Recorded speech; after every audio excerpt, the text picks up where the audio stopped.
Hi hello ನಮಸ್ತೆ. ನಾನು ನಿಮ್ಮ ಪ್ರೀತಿಯ Vaishnavi. Welcome to Vaishnavi Lingaraj cooking channel. ನಾನಿವತ್ತು ತುಂಬ ಸಿಂಪಲ್ಲಾಗಿ ಪುಂಡಿ ಪಲ್ಯನ ಹೇಗೆ ಮಾಡೋದು ಅಂತ ಹೇಳ್ಕೊಡ್ತೀನಿ. ಪುಂಡಿ ಪಲ್ಯ ಅಂದರೆ ಉತ್ತರ ಕರ್ನಾಟಕದಲ್ಲಿ ತುಂಬ ಫೇಮಸ್ ಆಗಿರುವಂತಹ ಅಡಿಗೆ.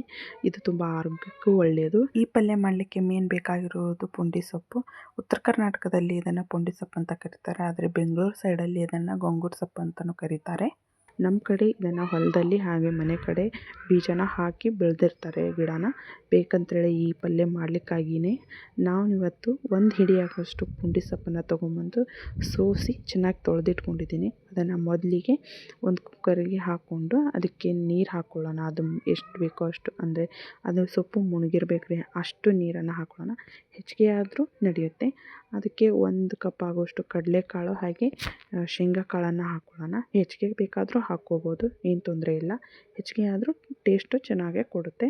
ನಂತರ ಇದನ್ನು ಲಿಡ್ ಕ್ಲೋಸ್ ಮಾಡಿ ಗ್ಯಾಸ್ ಹಚ್ಚಿಬಿಟ್ಟು ಲೋ ಫ್ಲೇಮಲ್ಲಿಟ್ಟು ಒಂದು 5ರಿಂದ 6 ವಿಷಲ್ ಆಗುವಷ್ಟು ಕುದಿಸ್ಕೋಬೇಕು.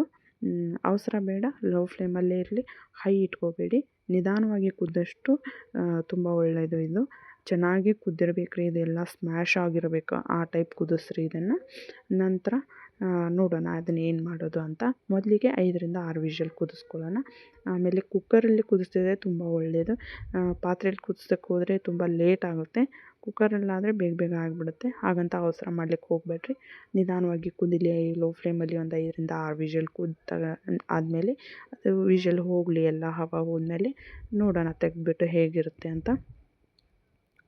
ಕುದ್ದಿದೆ ಇಲ್ಲವೋ ಅಂತ ಚೆಕ್ ಮಾಡೋದು ಹೇಗೆ ಅಂದರೆ, ಒಂದು ಎಲೆನ ಕೈಯಲ್ಲಿ ತೊಗೊಂಡು ಅದು ಹಿಚ್ಕಬೇಕ್ರಿ. ಅದನ್ನೆಲ್ಲ ಸ್ಮ್ಯಾಶ್ ಆಗಬೇಕು, ಅದೆಲ್ಲ ಹಿಚ್ಕಿದ್ರೆ ಅಂದರೆ ಕುದ್ದೈತಿ ಅಂತ ಅರ್ಥ, ಸಂಪೂರ್ಣವಾಗಿ ಇದು ಕುದ್ದೈತಿ ಅಂತ ಅರ್ಥ. ಇಲ್ಲಪ್ಪ ಅಂದರೆ ಇನ್ನೊಂದು 2 ವಿಷಲ್ ಹೊಡೆಸ್ಕೊಂಡ್ರೆ ಪೂರ್ತಿಯಾಗಿ ಕುದಿಯುತ್ತೆ.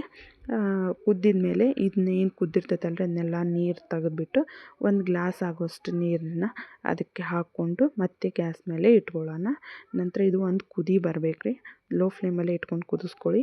ಒಂದು ಕುದಿ ಬಂದಮೇಲೆ 1-2 ಸ್ಪೂನ್ ಆಗುವಷ್ಟು ಜೋಳದ ನುಚ್ಚು ಅಂತ ಸಿಗುತ್ತೆ ರೀ, ಅದು ಹಾಕ್ಕೋಬೇಕು. ಜೋಳದ ನುಚ್ಚು ಇಲ್ಲ ಅಂದರೆ 1-2 ಸ್ಪೂನ್ ಆಗುವಷ್ಟು ಉಪ್ಪಿಟ್ಟು ರವೆ ಇರುತ್ತಲ್ರಿ, ಅದನ್ನ ಹಾಕ್ಕೊಳ್ಳೋಣ.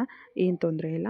ಜೋಳದ ನುಚ್ಚು ಎಲ್ಲರ ಮನೆಯೂ ಇರೋಲ್ಲ, ಇಲ್ಲಾಂದರೆ ಆಲ್ಟರ್ನೇಟಾಗಿ ಇದನ್ನು ಕೂಡ ಹಾಕ್ಕೋಬೋದು. ಜೋಳದ ನುಚ್ಚು ಹಾಕ್ಕೊಂಡ್ರೆ ಇದ್ರದ್ದು ಟೇಸ್ಟ್ ಇನ್ನೂ ಹೆಚ್ಚಾಗುತ್ತೆ ರೀ. ಆಮೇಲೆ ಇದರ ಲಿಡ್ ಕ್ಲೋಸ್ ಮಾಡಿ ಒಂದು 2ರಿಂದ 3 ನಿಮಿಷ, 1-2 ಕುದಿ ಕುದಿಸ್ಕೊಳ್ಳೋಣ. ಇದನ್ನು ಲೋ ಫ್ಲೇಮಲ್ಲೇ ಇಟ್ಕೊಳ್ಳಿ, ಹೈ ಮಾಡ್ಕೊಳಕ್ಕೆ ಹೋಗಬೇಡಿ. ಯಾಕಂದರೆ ನೀರು ಕಡಿಮೆ ಹಾಕಿರ್ತೀವಲ್ವ, ನೀರು ಇರಬೇಕು ರೀ ಅದು ಇನ್ನೂ ಸ್ವಲ್ಪ. ನೋಡೋಣ, 1-2 ನಿಮಿಷ ಕುದಿಸ್ಕೊಂಡಿದ್ದೀನಿ. ಇದು ಕುದ್ದಿದ ಮೇಲೆ ಇದನ್ನು ಕೆಳಗೆ ಇಳ್ಕೊಂಡು ಇದನ್ನು ಚೆನ್ನಾಗಿ ಸ್ಮ್ಯಾಶ್ ಮಾಡ್ಕೊಳ್ಳೋಣ್ರಿ ಸ್ಪೂನಿಲೆ. ಅದು ನೀರು ಅದು ಏನು ಇರುತ್ತಲ್ರಿ ಎಲೆ, ಅದು ಎಲ್ಲ ರವೆ ಅದು ಎಲ್ಲ ಮಿಕ್ಸ್ ಆಗಿರ್ಬೇಕು ರೀ. ಅದನ್ನೆಲ್ಲ ಚೆನ್ನಾಗಿ ಹೀಗೆ ಸ್ಮ್ಯಾಶ್ ಮಾಡ್ಕೊಳ್ರಿ, ಮಿಕ್ಸ್ ಆಗೋವರೆಗೂ. ಸ್ಮ್ಯಾಶ್ ಮಾಡ್ಕೊಂಡ್ಮೇಲೆ ಮತ್ತೆ ಇದನ್ನು ಗ್ಯಾಸ್ ಮೇಲೆ ಇಟ್ಕೊಳ್ಳೋಣ್ರಿ. ಇಟ್ಕೊಂಡು ಅದಕ್ಕೆ ಒಂದು ಲೋ ಫ್ಲೇಮಲ್ಲಿ ಇಟ್ಕೊಳ್ಳೋಣ್ರಿ. ಅದಕ್ಕೆ 1-2 ಸ್ಪೂನ್ ಆಗುವಷ್ಟು ಉಪ್ಪು ಹಾಕ್ಕೊಳ್ಳಿ. ನೋಡಿಕೊಂಡು ಉಪ್ಪನ್ನು ಸೇರಿಸ್ಕೊಳ್ಳಿ, ಮತ್ತು ಹಾಕ್ಕೊಳ್ಳೋಕ್ಕಾಗುತ್ತೆ. ನಂತರ ಇದಕ್ಕೆ 1 ಸ್ಪೂನ್ ಆಗುವಷ್ಟು ಅರಿಶಿನ ಹಾಕ್ಕೊಳ್ಳೋಣ್ರಿ. ಅರಿಶಿನ ಹಾಕ್ಕೊಂಡ ನಂತರ ಒಂದು 5ರಿಂದ 6 ಮೆಣಸಿನ್ಕಾಯಿ ಇರುತ್ತಲ್ರಿ, ಅದಕ್ಕೆ ಒಂದು ಬೆಳ್ಳುಳ್ಳಿ ಹಾಗೆ ಜೀರಿಗೆ, ಉಪ್ಪು, ಕರಿಬೇವು, ಕೊತ್ತಂಬರಿ ಹಾಕಿ ಮಿಕ್ಸಿ ಮಾಡಿಟ್ಕೊಂಡಿದ್ದೀನಿ. ಅದನ್ನು 1-2 ಸ್ಪೂನ್ ಹಾಕ್ಕೊಳ್ಳೋಣ.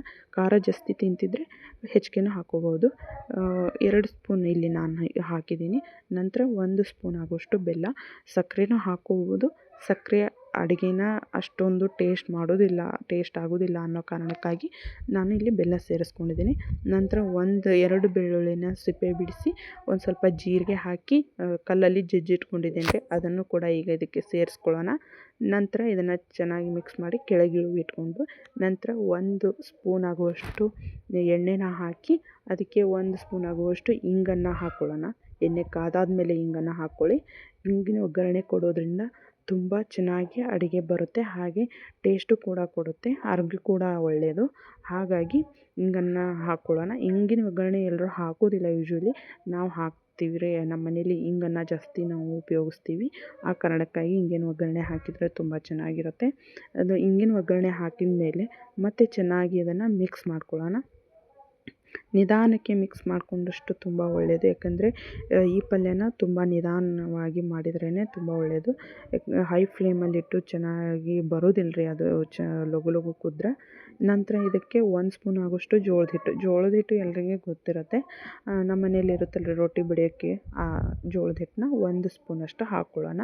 ನಂತರ ಚೆನ್ನಾಗಿ ಇದನ್ನು ಮಿಕ್ಸ್ ಮಾಡ್ಕೊಂಡ್ಮೇಲೆ ಒಂದು 2 ನಿಮಿಷ ಲಿಡ್ ಕ್ಲೋಸ್ ಮಾಡಿ ಲೋ ಫ್ಲೇಮಲ್ಲಿಟ್ಟು ಕುದಿಸ್ಕೊಳ್ಳೋಣ. ಉರಿನ ಜಾಸ್ತಿ ಇಟ್ಕೋಬೇಡ್ರಿ, ಸೀದ್ ಹೋಗಬಾರ್ದು. ಇದು ಲೋ ಫ್ಲೇಮಲ್ಲಿ ಇಟ್ಕೊಂಡು 1 ನಿಮಿಷ ಕುದಿಸ್ಕೊಂಡ್ರೆ ಮುಗೀತು. ರುಚಿಯಾಗಿರುವಂಥ ಪುಂಡಿ ಪಲ್ಯ ತುಂಬ ಚೆನ್ನಾಗಿ ಬಂದಿರುತ್ತೆ.